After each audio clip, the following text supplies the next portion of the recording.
हमारे साथ झारखंड मुक्ति मोर्चा की सांसद महुआ माझी। मैम, आज सर्वदलीय बैठक हुई है, क्या कुछ मांगे जेएमएम की ओर से आप लोगों ने रखा है? कौन से ऐसे विषय हैं जिसे संसद में आप लोग उठाएंगे? जी, कई विषय तो कॉमन भी थे, जैसे जो पहलगाम हमले के बाद जिस तरह से अमेरिका ने अपनी तरफ से जो ट्रेड वगैरह की बात कही प्रेसिडेंट ने, उसको लेकर देश के आत्मसम्मान को क्षति पहुंची है।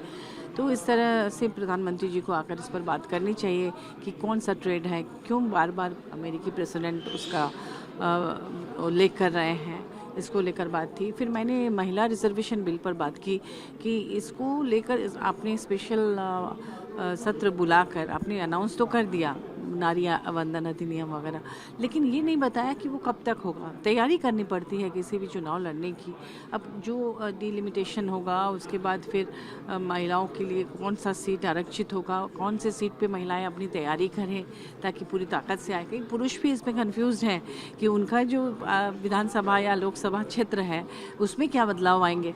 ये सब हमारे स्टेट में भी बहुत है, तो उसको लेकर मैंने कहा कि उसको कम से कम केंद्र सरकार एक टारगेट फिक्स कर दे कि हाँ, इतने 2029 के चुनाव में हम लोग करेंगे या नहीं करेंगे, तो ताकि जो मन में लोगों की दुविधा है उसको वो स्पष्ट हो सके।